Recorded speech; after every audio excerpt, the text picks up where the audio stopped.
Midnight is all about privacy. How do we take the blockchain of today, the truth layer of today, and remove the transparency, the surveillance that exists? How do we bring that truth layer to retail, to individuals, to corporates, to institutions? So Midnight is all about giving people protection, privacy around metadata and data, and then combining that with rational privacy, the ability to have selective disclosure, programmable privacy, by empowering developers, application levels, institutions to come and use that technology.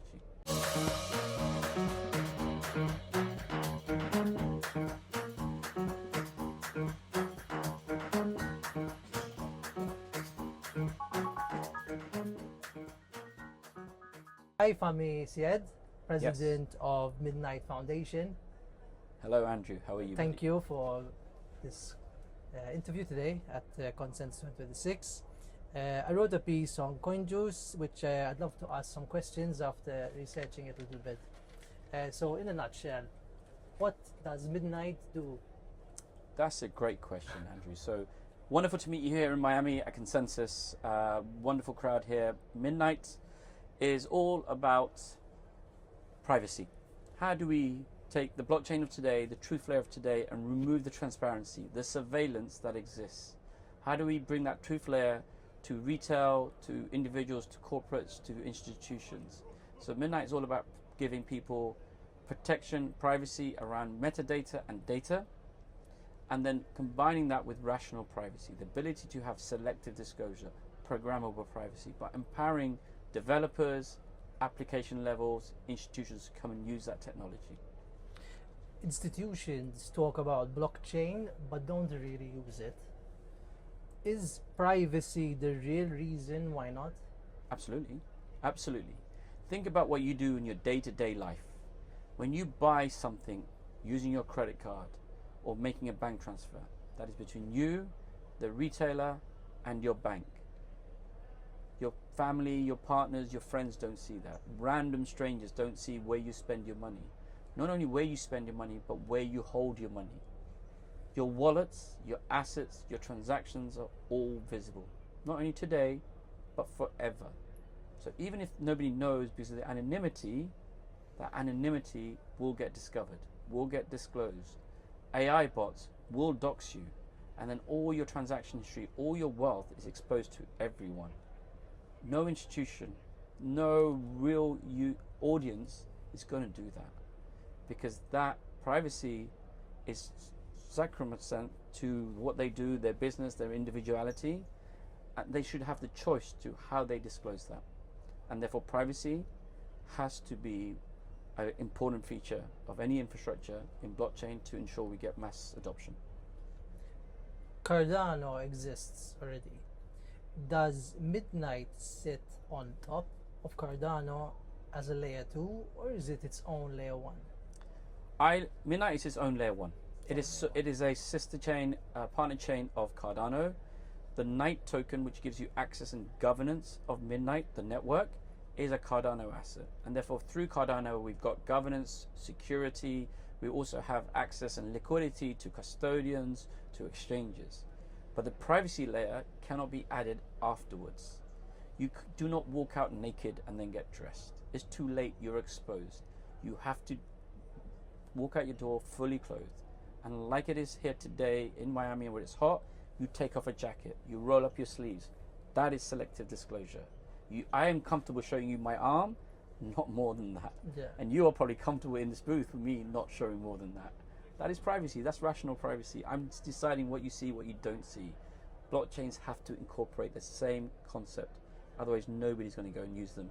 Not beyond the sort of the crypto fanboys, crypto curious. We really need mass adoption, retail institutions to come and use this tech. Is privacy the whole product or just the feature zone? It has to be a fundamental feature set.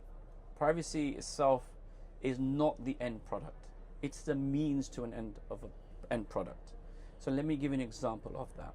Stablecoins, RWAs, are very much in focus because of the potential opportunities, but also they're gaining success and traction in blockchain.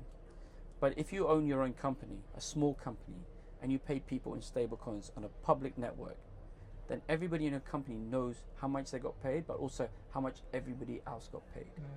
In work, you talk about the football, what happened, maybe the office affair, but you never talk about your salary. And yet now on a public blockchain, your salary, your assets are there for everybody to see. And now, if I'm being paid less than my colleagues, I can see that, and that won't make me happy. You'll get in your business a lot of discontent. Maybe that business dissolves because people aren't working collectively together. So you need to introduce privacy into that solution. Stablecoins are the product, privacy is the feature, and the network that can unlock that solution for a wider audience. Okay, can regulators decide midnight is simply too private? I can't speak for regulators and how they might think. What I can do, and what we can do in the Midnight Foundation, working with our partners, is to give the choice to the applications, the choice to the institutions coming to build. So think about existing Web2 businesses today, whether they're in finance, technology, in healthcare, everything they do is private. Regulators don't get to see that. But the regulators may go and ask the corporation, the owner of the centralized database, for access. So banks are always required in their private transactions that sometimes they have to reveal information to a regulator, to a tax regulator, to the financial regulator around money laundering and things of that nature. Any suspicious activity, any sizable activity does get reported, even though everything is private. So within Midnight, the same concept can be built. You can have private transactions. In fact, we have a regulated bank, Monument Bank, doing exactly that. They're bringing their clients' assets on-chain as tokenized deposits. It is visible to the client, it is visible to Monument, and nobody else. But if Monument wish to disclose it to their compliance team or to a regulator through the smart contract we built at Midnight, they can do. So we're not saying privacy is a single state in your transaction life. Privacy has various states, various shades. In fact, we did a podcast yesterday called 50 Shades of Privacy, which was quite a fun podcast. And privacy is not black and white. It's not like you can see me, you don't see me. I can, as I said with my example, my shirt, I can reveal certain parts of me. I can reveal certain parts of my transaction or my history or my identity to the people I want to see it, including a regulator, but not everybody else in this audience, in this mass conference. So the regulators would be happy that they can see what they need to see. Potentially. To audit what they need to audit. Potentially. Users of Midnight are happy because they're only disclosing what they need to disclose. Correct. Again, it all goes down to the application level. You have to think about Midnight is an infrastructure layer. We're giving people all the tools to become compliant or to have various degrees of compliance. So it is up to the application builder. When you think of the internet today, you don't think of the internet as being private or public. You think about the applications that you acquire, that you use. They determine what can be seen, what can't be seen, what is shared. Same concept can be brought to Midnight. So a regulator ultimately could speak to us as the infrastructure provider, but really it should be speaking to the businesses building on top of Midnight. Interesting. So who are Midnight's real competitors at the moment? Great question. Look, if we go through the history of privacy, there are privacy networks, public permissions privacy networks like Zcash, who have showed that zero knowledge proofs can work, taking the ethos of Bitcoin and making it private. Monero and others, and they've done a great job in showcasing that zero knowledge proofs can work. They have encountered problems with regulators and institutions because nobody knows who's behind the transaction. There are KYC, AML issues that can come about because of that, because the token itself is private and is a store of value. Then you have private chains. Private chains are great but they're centralized. They're like a JP Morgan Connexus. They service their clients, but JP Morgan can see everything. Nobody else can really interact. It is siloed and it's permissioned, again, which is against the ethos of blockchain. So we think Midnight is in this new breed of technology where you can build what we think of private permissions networks. They're permissionless. I don't have authority to stop people using it, building on it. I cannot see what people are doing on it. But those people building it can build private versions, private solutions that only they and their clients get to see. And if you're building a private regulated version, then you can share that with regulators, compliance teams. So again, the choice is all there in the technology that we built at the ledger, but also in our unique smart contract called Compact. And Compact has this ability to provide selective disclosures, selective proofs, to bring in new parties or to open up gateways to your transactions. And would you say Midnight is mainly for the institution or for retail or really for anyone? Privacy is for everyone. Yeah. So we're not here for any one sector or group. It In can fact, scale. sometimes the problem we have is we can service everyone in almost every industry. And so the question comes to us as the foundation in which verticals or which groups should we focus on and help support, because we are limited in our resource and we can't do everything. But we're open to builders, developers coming and really identifying new use cases for our technology. And we've seen some great ones from ambassador programs in the DevRel team, the Lit group, who are the top of the best of our developer groups, who are again in the community building on Midnight, really showcasing what it does. But we have, privacy supports institutional adoption. So we have thematic use cases in TradFi. How do you bring identity solutions? How do you combine those? How do you showcase and unify all blockchains to present private proof of collateral, private proof of identity? How does Midnight become that unifying layer where rather than build lots of different identity solutions on lots of different chains, build on Midnight and let Midnight connect into each of those chains? Interesting. At the layer 1 level, so the consensus layer level, which is really interesting on Midnight, they use something called Minotaur, which is a combination of proof of work and proof of stake. It is coming. It is not live yet. What is it though? Like, yeah, so Minotaur. So right now the way Midnight works, the proof it's a proof of stake solution. So it will leverage the Cardano SPO network to come and not only support Cardano but also support Midnight. That's where we leverage Cardano for certain core infrastructure pieces that ultimately allow us to grow, nurture the success of our ecosystem, and then also focus on those governance elements and other things. Minotaur is a concept that is currently in development at IOG as part of Cardano, but beyond that will come to Midnight, to say where we have grown this industry, we've grown in a very fragmented way. Everybody has a tribalist view to which network they support, partly because everything you do is based on a token. You're tied to a token, and that token pays you a yield through staking or proof of work or some other sort of consensus mechanism. What it means is therefore you're tied to a network. You are fragmented away and isolated away. So the Minotaur, the concept behind that is to, hey, any network, any token should be able to come and forward and use that as part of a validation within the Midnight network.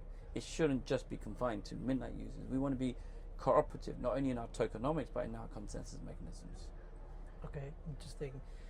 Can you tell me more about Monument? You mentioned Monument, and there's MoneyGram involved, I think, or Vodafone. Or Yes. So we have launched the mainnet. That launched in March of this year. So we're very happy. So we're live. So we can make some real-time changes to that and slowly release features that will unlock our partners. Part of the mainnet launch was a very guarded launch. In this day and age with AI, there's vulnerability. So we want to protect against that. We want to make this network successful and also survive for decades. So we brought in 13 federated node operators before we go to full decentralized validation and consensus. Those node operators include large institutions like Google, Google Cloud, MoneyGram, WellPay, Alphaton, who are part of the Telegram group, which allows us to not only secure the network with strong infrastructure partners, but they're also going to build POCs, proof of concepts around Midnight. So MoneyGram, payment solutions, on-off ramps, Google Cloud around proof servers and supporting other elements of our infrastructure to create trust execution environments and beyond. So that is one set of partners. The Monument one is a separate partnership. So we were very proud and pleased to announce that in New York at the Digital Asset Summit in March as well, just around the time of our mainnet launch. Yeah. That is Monument are a regulated, UK regulated bank. They are a neobank been in the UK for less than 10 years now, have seen very large, good adoption and success and growth from high net worth individuals that they service. And those high net worth individuals using Monument's technology are able to access lots of different yield opportunities. What Monument recognized though is there are also new yield opportunities in the blockchain space. And they have chosen Midnight as the layer they wish to adopt. So they're going to tokenize their cash deposits, which are regulated and approved and supported and protected by the Bank of England's deposit program, and tokenize those, represent those on Midnight. A permissions network, but in a way that is private to them and their clients. So nobody else gets to see. So you and I don't get to see what's happening. But from that private platform, the next phase is to bring in RWA issuers into that space, which Monument Bank will whitelist for their clients, and their clients can then, as part of phase 2, swap their cash deposit, their tokenized cash deposit, for opportunities in yield-bearing DeFi programs, or also fractionalized access to private equity funds, hedge funds. And that's, again, allows Monument to do that in a way that protects that privacy and that data from prying eyes. And then the third phase of that project is to take those assets on-chain and get to Lombard lending, the ability to use your pool of assets, your collateral, for better access to finance, better access to leverage, which often is not accessible by the average public individual. The wealthy individuals like Elon Musk, when they go and buy something, they don't sell something else to go and buy something. Elon Musk bought Twitter, which is now called X, not by selling Tesla, but by leveraging his Tesla shares as collateral to get more money to go and invest. So not only is he making money on his Tesla shares, which he hasn't sold, he's now making money from his Twitter acquisition. And that is the capability that Lombard lending will enable in phase 3 of the Monument program. And the beauty of the Monument transaction and the partnership and them coming and bringing those transactions into our network, it is permissionless, so they get to choose how it's designed and built and the domains they build, but it's private. And so it protects their client's interests, but to the client, it is just the same banking application. They don't even know it's DeFi. They just see other yield opportunities, newer assets. They don't even need to know it's Midnight. The best technology is invisible. When you open your Amazon app or your Uber app, you don't know what it's doing. You just know the car will turn up on time or your groceries will turn up on time. So for the banking application of Monument, they just know that they have these opportunities. The fact that Monument are using Midnight is almost irrelevant to the actual clients. And that's the best kind of infrastructure. How interesting. So you launched in March of 2026. That's right. But it feels like Midnight have been at it for a long time. Yeah, look, it's been a project incubated by Input Output for the last 7-8 years. They've been researching product engineering sort of initiative, and then it went into product, and they chose Ethereum, and it didn't really work in Ethereum because you can't add privacy afterwards. So then they came and redesigned it on a substrate ledger, UTXO ledger, and then a new smart contract language Compact that enables this. I've been in the project for 2.5 years. I feel like I've aged 25 years in that time. I was about 5 years old when I started. I'm now 50, so I don't know. But yeah, look, crypto is moving. Technology moves very fast. So when technology moves fast, a year in crypto is like a dog year. It's like 7 years. True. So yeah. Last question. So we're in the bear market phase, no, of Bitcoin. Is there a bear market? That's why I put up my inverted commas. Is this the perfect time for the launch? And where would you like to be, let's say, at the end, or in the next 2, 3, 4 years? So I don't have a crystal ball. If I had a crystal ball, I wouldn't be sat here. Fair enough. So is there a perfect time? There's never a perfect time. But so you have to have absolute belief and conviction in what we're doing, and we do. I'm surrounded by a phenomenal team at the foundation, phenomenal partners at Shielded Technologies, IO, and beyond. So I can't control the macro environment. I can't control liquidity issues and crisis. I can't control how certain presidents outside of my presidency go and behave and how they interact. What I can control is how we deliver and the partnerships we create and how we continue and strive and work hard. And that's the promise I can give to people out there, that we want privacy to win. We want Midnight to win. And we have some great partners. We have over 100 partners in our ecosystem. And as the technology delivers this year, hopefully you don't ever speak to me again. You speak to all my amazing partners, the Monument Banks of this world, and others who are building on Midnight. because again, my infrastructure layer should almost not matter. Their success will mean Midnight will succeed.